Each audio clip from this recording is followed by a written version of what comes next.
Out of the many places we have to visit here in Massachusetts, all the historical sites, our beaches, and the Berkshire Mountains, which one should you visit? Well, I've got you covered with 20 of the top places to visit here in Massachusetts. Hey, welcome back to Massachusetts Living.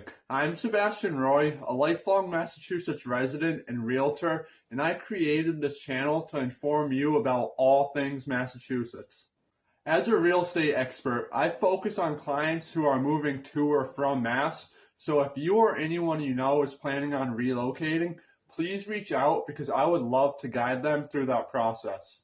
I have to say that my favorite part about my job is seeing the smile on my clients' faces and being part of the new chapter in their lives. Alright, so let's get started with the Freedom Trail in Boston. This 3-mile trail is like a time machine that guides you along 16 pivotal spots, including the Massachusetts State House, Paul Revere's house, and the Old North Church. It's not just a walk, but more of a deep dive into the roots of the American Revolution. Number 2 is the Boston Common and Public Garden, which is the oldest public park in the country. It's kind of like an urban oasis in the heart of the city, and right next door is the public garden where you will see the iconic swan boats. Number 3 on our list is Harvard University in Cambridge. If you're an educational buff and you find yourself visiting Mass, you might as well check out one of the top universities in the country, right? Next up is Fenway Park. This should be at the top of the list if you're a sports fan, because Boston is known for its die-hard love for sports, and Fenway Park is about as close to a monument of America's favorite pastime as you can get. So definitely be sure to stop by. Number 5 is Plymouth Rock. Plymouth isn't just a rock, it's more of a symbol and a landing spot that echoes with the resilience of the Mayflower Pilgrims. It's like stepping onto the sacred ground and connecting with the roots of the American history. While you're in Plymouth, I definitely recommend stopping by Plymouth Plantation, which is a living history museum all about the 17th century pilgrims. Moving on to number 7 is Cape Cod, where the beaches stretch as far as the eye can see, and the villages are straight out of a storybook. If you're visiting the Cape, be sure to check out many different beaches to find the one that you like best. Alright, moving on. You gotta check out Salem and walk through the Salem Witch Museum. And if you really want to get spooked, make sure you take a trip here during Halloween.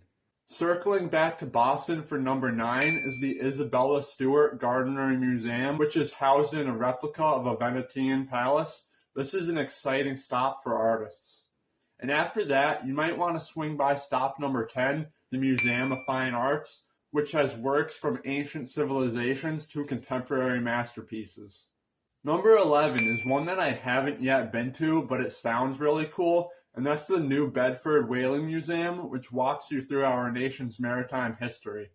Number 12 is Mount Greylock in the Berkshire Mountains, which is our state's tallest peak at almost 3,500 feet above sea level.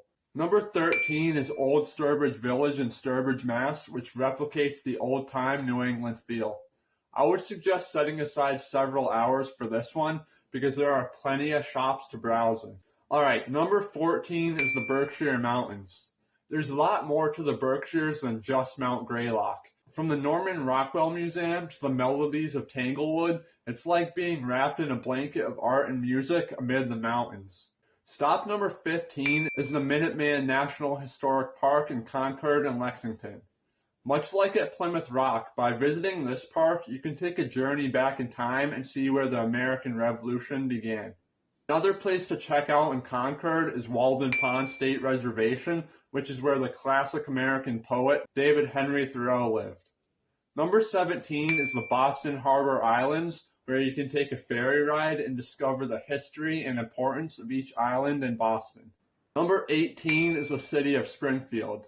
The major attractions in Springfield are the 5 museums, with the most well-known being the Dr. Seuss Museum. There's also the Old Springfield Armory, MGM Casino, and the Basketball Hall of Fame. Next up is the Mohawk Trail, which runs along the Deerfield River. This is an awesome spot to hike or go tubing at in the summertime, but definitely wait for a hot day because that water is cold. And last but certainly not least is Quabbin Reservoir, which is the largest fresh body of water in the state. Since it is so large, there are many different gates or access points, one being in Belchertown, as well as Pelham, Orange on the north end, and Hardwick on the eastern side. Speaking of Orange, Mass, I have to throw in a bonus because this is one of my all-time favorite things to do here in Mass, and that's go skydiving at Jumptown, which is the oldest operational skydiving facility in the country. If you're an adrenaline junkie, I highly recommend Jumptown. So there you have it, 20 top places to visit here in Massachusetts.